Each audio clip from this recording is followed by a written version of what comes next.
الله أكبر الله أكبر.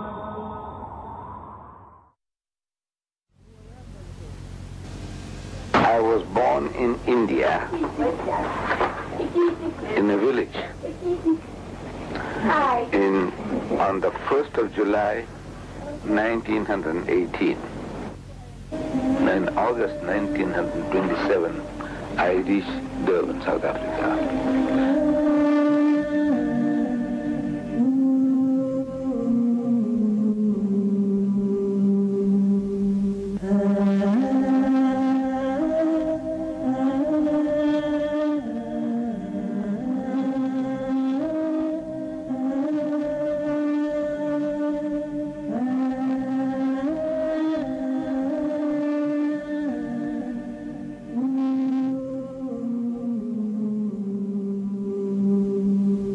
This is the Madrasa Arcade in Durban, South Africa.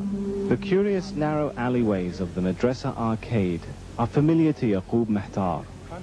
Over 50 years ago, he and his young friend Ahmed would wander through the marketplace on their way to the tailor shop of Ahmed's father, Hussein Deedat. And this is the shop of Mr. Deedat Senior. 9-year-old Ahmed Deedat moved to Durban in 1927 to join his father Hussein, who had settled there a few years earlier. Ahmed's voyage to South Africa had been long and difficult. In fact, he almost never made it to the streets of Durban. Much of the money went to pay for the rent of their small apartment in Ismail Building, next to one of the oldest mosques in Durban. One of Ahmed's neighbors in the building, Ahmed Suleiman Beylim, would eventually become one of his lifelong supporters. This is the building, and on the right you see this apartment here. Ahmed Deedat and his family stayed, and I used to be his neighbor. Next one, which is in apartment number 2. So you are very close. So we're very close. In fact, nice people, but the family was very poor people. Ahmed enrolled at the Anjuman school, where he was in Standard 4. It was the first time he had seen the letters ABC and heard the words yes and no. In 6 months' time, however, he had learned English and became the top of his class. He was promoted to the next standard, where he also excelled academically. Every day he walked to school and back home because his father couldn't afford the bus fare of 2 pennies. He later moved on to Sastry College, a respectable school built by an Indian immigrant to South Africa. Ahmed showed up for the first day of his new school in his clean new uniform, ready to hit the books. But this is where Ahmed Deedat's education came to an abrupt end. He must have spent only a few hours walking these corridors because after only 3 days at college, his father pulled him out. Financial considerations put an abrupt end to him furthering his education. Ahmed's mission was outside Durban in the rolling hills of rural South Africa. Ahmed took a job in a country store called the O.N. Mohammed shop. Just across the way was the enormous Adams Mission Complex, an institute where young missionaries learned how to convert others to Christianity. These missionaries, you know, they were making life miserable for us from this college. They were getting training there as to how to deal with the Muslims. And as they came to do their shopping here, they asked us questions. Criticism, actually. It says, you know, Muhammad has so many wives. I knew nothing about that. It says, you know, Muhammad spread his religion at the point of the sword. I knew nothing about that. He says, you know, he copied his book from the Jews and the Christians. I knew nothing about that. So what was I as a Muslim to do? I had a natural urge for reading. And one Sunday morning, going into my boss's warehouse, go down, I was rummaging through a pile of old newspapers, looking for some better reading material than newspapers to read. And as I was looking for such a material, I came across a worm-eaten book. This book, we have renewed the cover, but a worm-eaten book. And when I picked it up, I started to sneeze because it was all full of mildew. And I read the title of the book. It said, Izharul Haq, spelled out in Latin script, IZHARULHAKK, Izharul Haq. Now to me that sounded Arabic, Izharul Haq. It sounds like Arabic. So I didn't know what it meant. I see here at the bottom it says the truth revealed. This was a very old publication, printed in 1915 in India. 2 years older than myself. I was born in 18, this is 3 years older than myself. Now this book actually changed my life. Ahmad Deedat now had his armor. His shield would be his extensive knowledge of the Bible and Quran, and his sword would be his frank, piercing style of delivery. In 1940, he took to the stage and began giving lectures to small audiences, the first of which was Muhammad, the Messenger of Peace. I made appointments with them to go to their homes on Sundays, after church, their church, and talking to them, and I talked myself into talking until I came to Durban, reside in Durban. I found a job in Durban. And in Durban, around the 50s, an opening took place. This is also Allah's Musabbib al-Asbab. We had a very charismatic speaker coming from overseas. And this speaker, very unusual, for a Sunday morning, he used to get 300 people every Sunday morning. And the crowd was increasing continuously. And I used to attend this talk of his, very fascinating.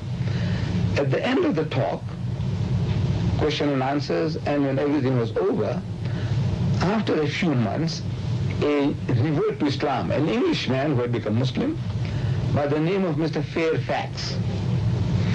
This Mr. Fairfax, he suggested this, look, any of you, if you are interested, I am prepared to teach you people comparative religion. But he called it Bible class. He said, I will teach you the Bible, how to use the Bible in propagating Islam. So he said, very good.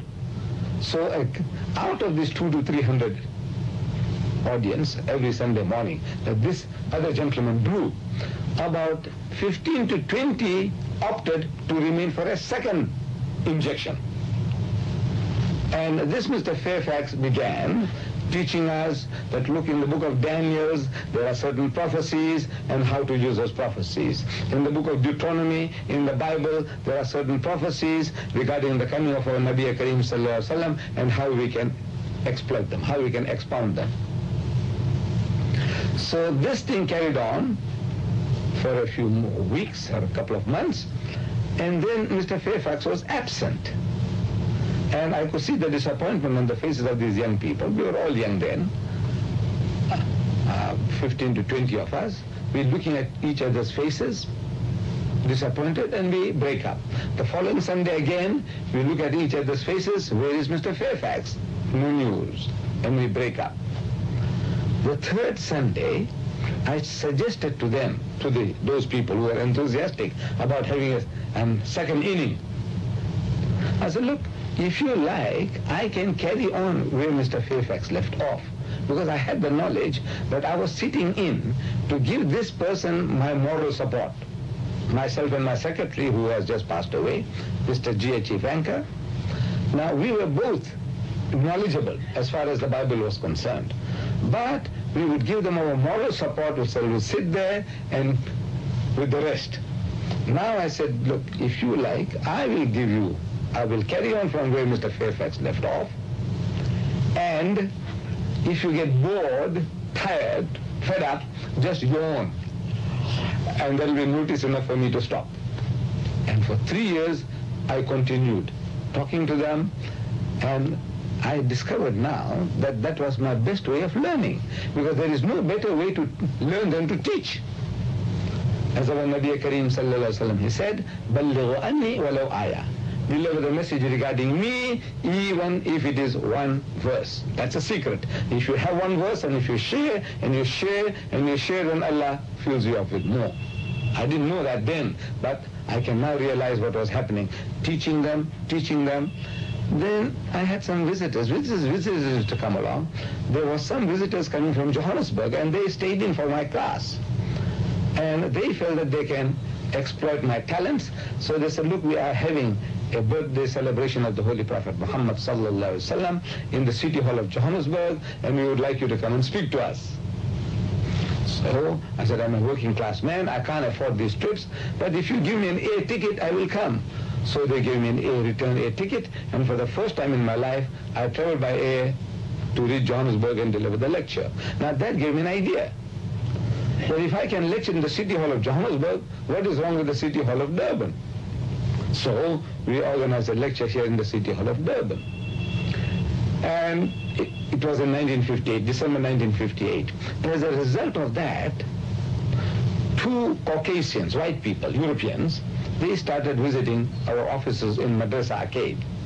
And subsequently, twice, a certain type of conversion took place that we converted to those two white gentlemen who were coming to my office. We converted them in the West Street Mosque here in Durban, and then another two within a week, an Indian and a European again in the Juma Masjid, Durban. So there was somebody watching. Allah watches all times. But there was somebody else who was witnessing our work. An elderly gentleman by the name of Haji S.I. Kadwa. So after the second conversion of people in the Juma Masjid, the man, while he's tying his shoelaces, I'm also on the same bench tying my shoelaces, he's telling me that he had observed my work, what I had been doing, and he likes it very much. And he said, look, I've got 75 acres of land at a place called Brahma in Natal, about 55 miles outside Durban, and I'm prepared to give it to you. So I said, I accept. He said, no, not so fast. You must first have a look at the place. I said, what is there to look? So he said, no, you must first have a look. I was thinking that if there are 50 acres of rocks, I will still have 25 acres of good land. If there are 25 acres of rocks, I'll have 50 acres of good land. And Natal is a garden colony. This colony is called a garden colony with all its greenery and beauty and natural other qualities about it. So he said, no, you must have a look. So I, with our trustees, I went down and I saw the land, and I accepted it, and I started establishing an institution called As-Salam, where I could train Muslim missionaries. It is functioning at the moment. Ahmed and his family uprooted from Durban and moved 80 kilometers south to the uninhabited hills surrounding As-Salam. He had to chop down trees just to reach the land. Once he arrived, he immediately put his hand to the plow in establishing the institution. But Ahmed was devoted to spreading Islam in the best way he knew how, by speaking. His wife, Hawa, was at first shocked to see her husband doing so well up on the stage. I thought, can this man talk? But his talks gained in popularity until eventually he found himself here at the town hall in Durban. He now had a full house of around 2,000 people. Deedat's lectures here were some of the few events in which segregation briefly disappeared.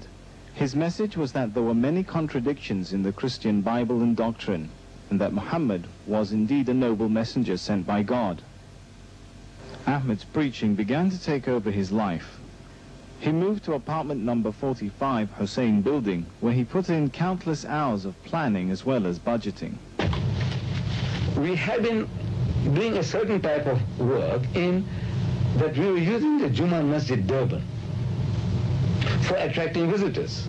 So we started advertising the Juma Masjid Durban.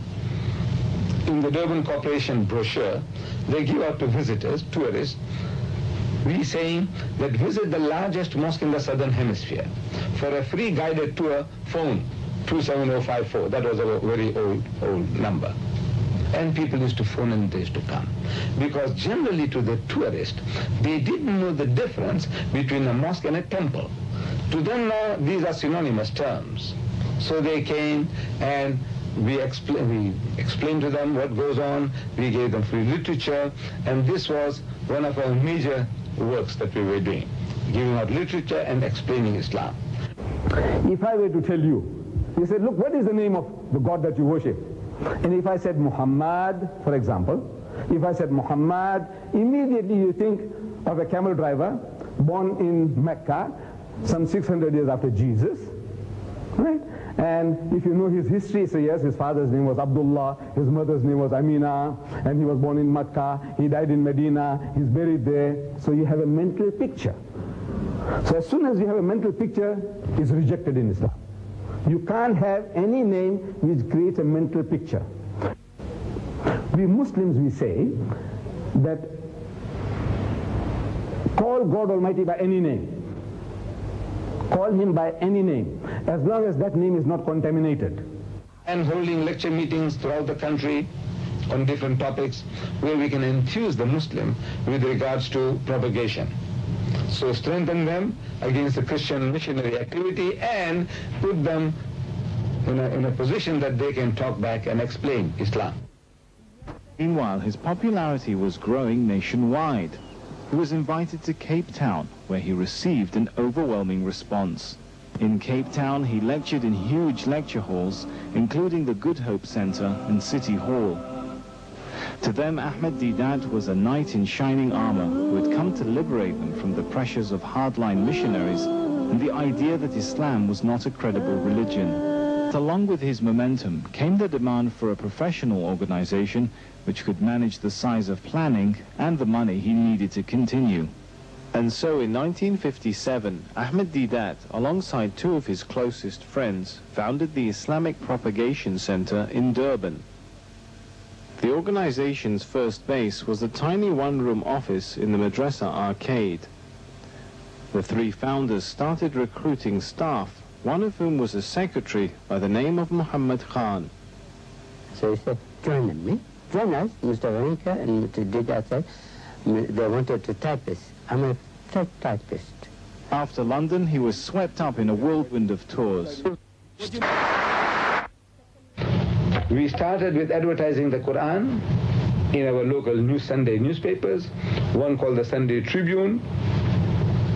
We advertised Quranic verses under the heading, The Quran Speaks, a message from the Quran, and giving our name and address that further inquiries can be made, and for free literature they can write. Then the same thing we started doing for the African people in the Zulu language newspaper called Ilanga Lase Natal, means the son of Natal, in which we had Quran Yakuluma, which means what the Quran says. And again, the same technique, verses from the Quran translated into Zulu and offering people free information and literature. In buildings you'll find the sign saying, read Al-Quran, the Last Testament. Read Al-Quran, the Last Testament. During the day, the sign is there, and at night, it flashes, the color. So in other words, attracting people's attention. We have so far handled this office of mine, some 85,000 Holy Quran translations, Arabic text, translation and commentary, which we have been selling, and what returns we get gets plowed back into propagation. I want to help the people in Sri Lanka and in India, Pakistan, in the UK. We want to do this, that the Quran is made available. We are reproducing videotapes of our lectures, mostly on comparative basis. Like this particular one, it says Muhammad sallallahu alaihi wasallam in the Bible in response to Swagat. Whole world is crying for these tapes because it's something novel to them. It's really a novel thing because they have heard lectures about only addressing Muslims, how to make salat, we must give zakat, we must not drink, we must not gamble, we must be attired Islamically and all that. They have been listening to that continuously for centuries now, for decades. But now comes along something novel most especially people in a Western environment, like in the United States or in any other country where Muslims are, where the Christian missionaries are making onslaughts, like in India and in Pakistan and in Bangladesh and in Indonesia, wherever the Muslims are, we find that they are under attack and they don't know how to respond. They don't know how to respond to these Christian missionaries. So our tapes are doing the job. So there is a demand all over the world, so the department is expanding and increasing.